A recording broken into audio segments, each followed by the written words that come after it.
नमस्कार दोस्तों, मैं राजेंद्र दरिया आज आपके लिए लेकर आया हूँ पे मैनेजर का एम्प्लॉय लॉगिन। तो चलिए शुरू करते हैं।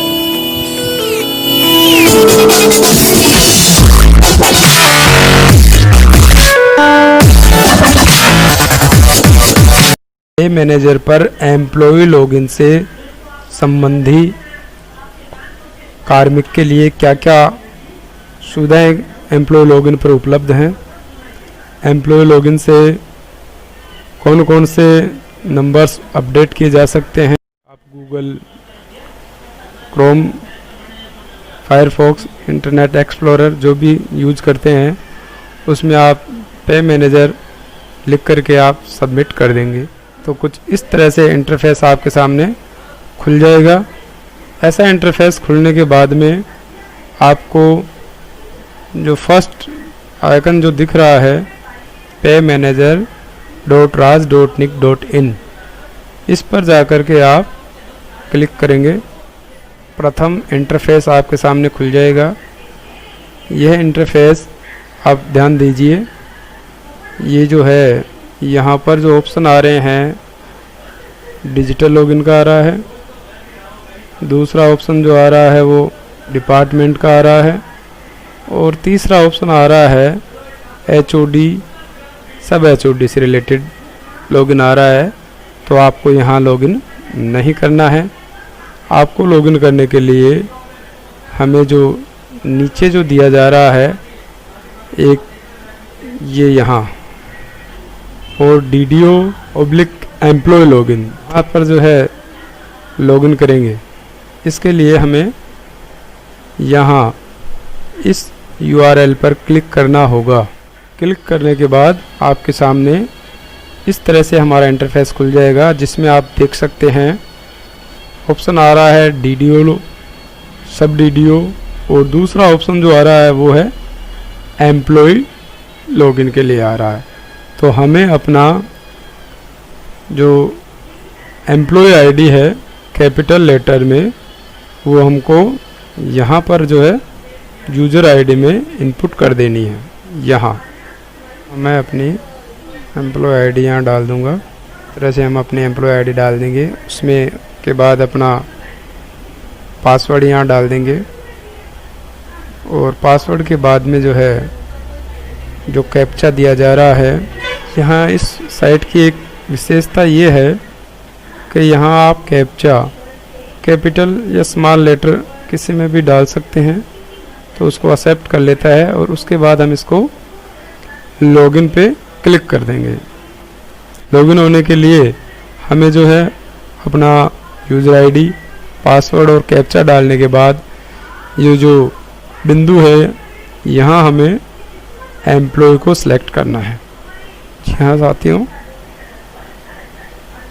यहाँ हम एम्प्लॉय सिलेक्ट करेंगे और इसको फिर लॉगिन पे क्लिक कर देंगे। इस प्रकार से इंटरफेस खुलेगा जहाँ आप देख सकते हैं हमारी लॉगिन आईडी यहाँ प्रदर्शित होगी और यहाँ हमारा पोस्टिंग प्लेस भी प्रदर्शित होगा।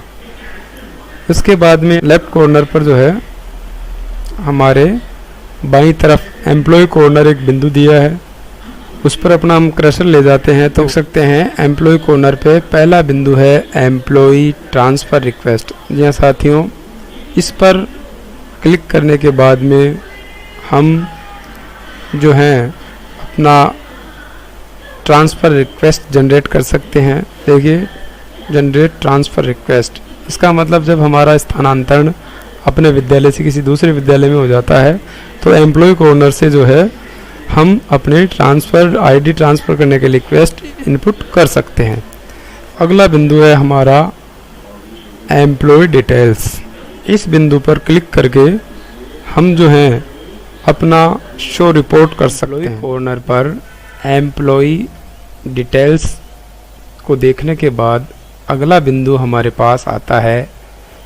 पहला जो बिंदु आप देख रहे हैं एम्प्लॉय मेडिकल बिल, इस में आगे क्लिक करने पर हम GPF कर्मचारियों को ये सुविधा उपलब्ध है कि वो अपने मेडिकल के बिल प्रोसेस करके DDO को फॉरवर्ड कर सकते हैं। दूसरा बिंदु है टीए बिल। तो यहाँ पर टीए बिल बना करके फॉरवर्ड किया जा सकता है। यहाँ पर जो है तीसरे बिंदु में बिल वाइज स्टेटस चेक किया जा सकता है। और एम्प्लॉई टीए बिल, यहाँ पर जो है एम्प्लॉई अपना टीए का बिल बना सकता है।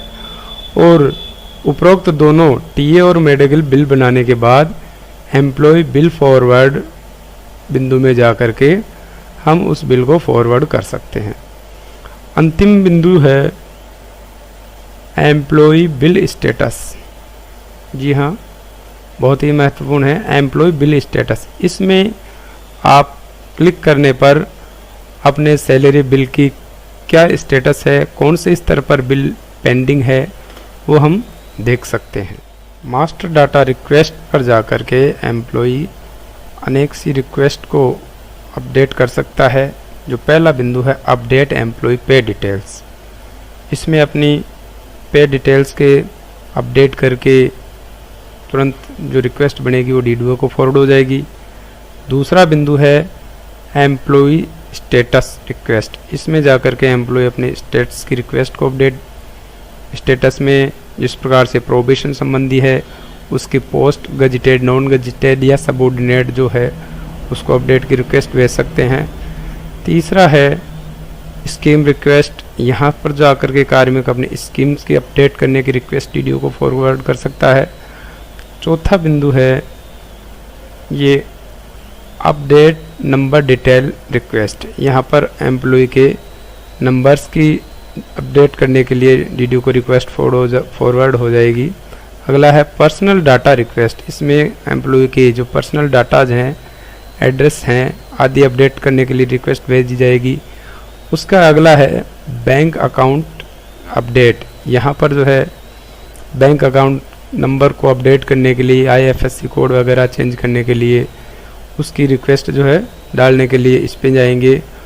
और अंतिम बिंदु है पर्सनल डिटेल्स अपडेट, यहाँ पर इसमें जाकर के अपने पर्सनल डिटेल को अपडेट करने के लिए रिक्वेस्ट डाल सकते हैं।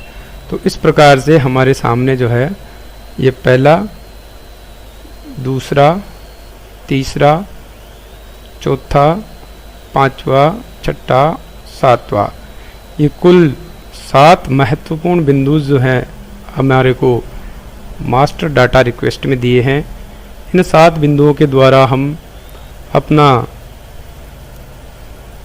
एम्प्लॉय लॉगिन से डीडीओ के द्वारा जब एम्प्लॉय डाटा वेरीफाई हो जाने के बाद समस्त प्रकार के अपडेट्स जो हैं एम्प्लॉय की स्वयं के आईडी के द्वारा, ये 7 बिंदुओं के अपडेट हम स्वयं लॉगिन करके उनके साथ में अपना डॉक्यूमेंट अपलोड करने के बाद में डीडीओ को रिक्वेस्ट सेंड कर देंगे और हमारे डाटा में जो है स्वतः डीडीओ के द्वारा अप्रूव होते ही ऑटोमेटिकली उसमें चेंज हो जाएगा। तो ये एम्प्लॉय के लिए बहुत ही महत्वपूर्ण जो बिंदु है वो है हमारा मास्टर डाटा रिक्वेस्ट। जी हाँ साथियों, मास्टर डाटा रिक्वेस्ट को आप ढंग से देख लीजिएगा, ये हमारे लिए सबसे ज़्यादा महत्वपूर्ण होता है। इसमें जो ये 7 बिंदु जो आपको दर्शित किए हैं मैंने, यहाँ इन 7 बिंदुओं में हम निम्न काम कर सकते हैं। एम्प्लॉय के मास्टर डाटा रिक्वेस्ट में क्लिक करने पर हमारे सामने जो पहला बिंदु आता है उसमें हम अपडेट एम्प्लॉय डेट्स, उसके अंदर जाने पर इस प्रकार के इंटरफेस हमारे सामने खुलेगी जिसमें हम निम्न चीज़ें अपडेट कर सकते हैं। पहली है एम्प्लॉय की date of joining regular service. ये विभिन्न प्रकार की डेट्स हम जो है एडिट कर सकते हैं, उनको अपडेट कर सकते हैं और इनको सबमिट कर सकते हैं। दूसरा बिंदु आपके सामने इस तरह से ओपन होगा, एम्प्लॉय स्टेटस। इसमें जाकर के हम एम्प्लॉय की कैटेगरी, सर्विस के सब कैटेगरी, स्टेटस, टेम्पररी या permanent, service quota, category, gazetted, non gazetted आदि चीज़ों को अपडेट कर सकते हैं। विशेष रूप से जो ध्यान देने योग्य है कि इसके लिए हमको एक फाइल, पीडीएफ फाइल जो है अपलोड करनी होगी, ये सबसे महत्वपूर्ण है। उसके बिना हमारी रिक्वेस्ट जो है डीडीओ को सेंड नहीं होगी। तो कोई भी इन बिंदुओं में हमारे को अगर अपडेट करना है तो उसके लिए हमें अपना एक डॉक्यूमेंट जो है अपलोड करना होगा। तीसरे बिंदु का इंटरफेस कुछ इस तरह से खुलता है। इसमें एम्प्लॉई नॉमिनी अपडेट किया जा सकता है और उसकी स्कीम्स को जो है अपडेट किया जा सकता है। इस बिंदु में जाकर के हम अपने एम्प्लॉय की नॉमिनी को अपडेट कर सकते हैं। इसके लिए भी हमें एक डॉक्यूमेंट जो है अपलोड करना पड़ेगा और उसके बाद में इसको जो है हम आगे फॉरवर्ड कर सकते हैं। अपडेट अदर नंबर, यहाँ पर जाकर के एम्प्लॉय के विभिन्न नंबर, उसका सीपीएफ नंबर अगर है, प्राण नंबर और उसका GPF number, pan number, SI number और मोबाइल नंबर आदि जो है यहाँ से हम उसका अपडेट कर सकते हैं। चौथा बिंदु जो कार्मिक के लिए बहुत ही महत्वपूर्ण है, पर्सनल डाटा अपडेट। जी हाँ साथियों, सबसे महत्वपूर्ण बिंदु है। यहाँ पर इसको जब हम आगे क्लिक करते हैं शो डाटा, तो यहाँ पर हमारा नाम, फादर नाम और डीओ भी हमें शो करता है। चूँकि ये जो वेरीफाई का बटन आपको दिख रहा है, यहाँ पर जैसे ही हम शो डाटा करने के बाद ये डाटा फिलअप आएगा और उसको वेरीफाई करेंगे, तो वेरीफाई करते ही हमारा एक रिक्वेस्ट जो है बन करके डीडीओ को फॉरवर्ड हो जाएगी।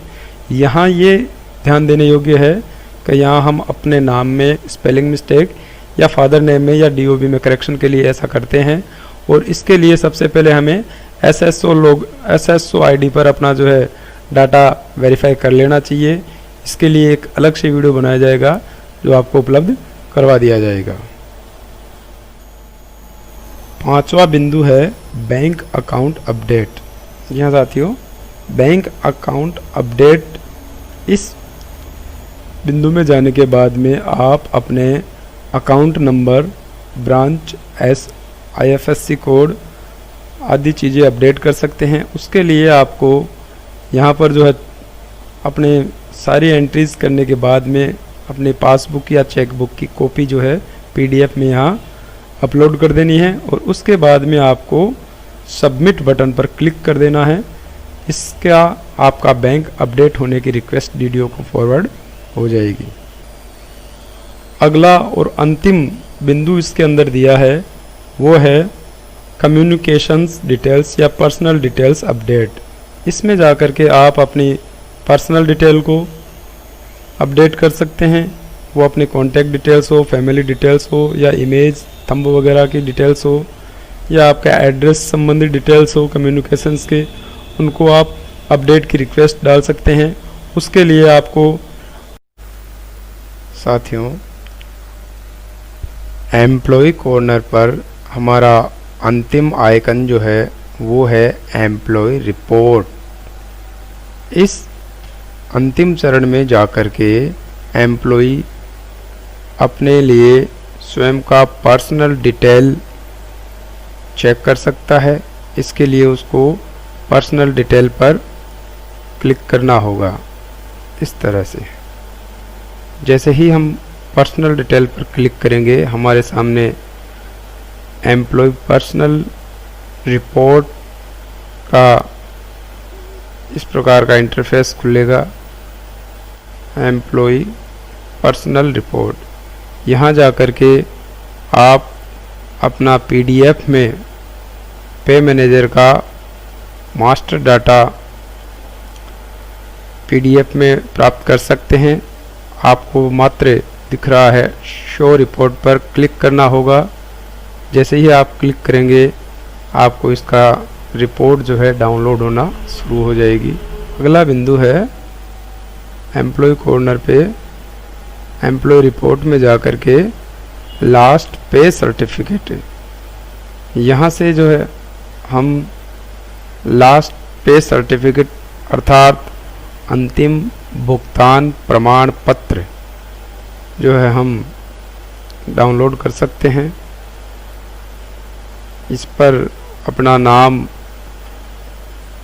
Name of the employee show करेगा और हमें सबमिट बटन पर क्लिक करना होगा। और जैसे ही हम सबमिट बटन पर क्लिक करेंगे हमारा LPC PDF में जनरेट हो जाएगा। एम्प्लॉय रिपोर्ट के अंदर ही LPC के अगला बिंदु है पे स्लिप। ये भी हमारे लिए बहुत महत्वपूर्ण होती है। मंथ वाइज नीचे वो बिंदु है पे स्लिप मंथ वाइज और पे स्लिप, इन दोनों बिंदुओं में ही हम जो है अपना जैसे कि पे स्लिप मंथ वाइज पे क्लिक करके मासिक पे स्लिप हम प्राप्त कर सकते हैं। यहाँ हम देख रहे हैं हमको जो है सबसे पहले मंथ सेलेक्ट करना होगा, उसके बाद में कौन से ईयर की लेनी है वो ईयर सेलेक्ट करना होगा और उसके बाद में फाइनेंशियल ईयर कौन सा है ये सिलेक्ट करने के बाद सबमिट बटन पर हमको क्लिक करेंगे और उस महीने की पे स्लिप हमको PDF में प्राप्त हो जाएगी।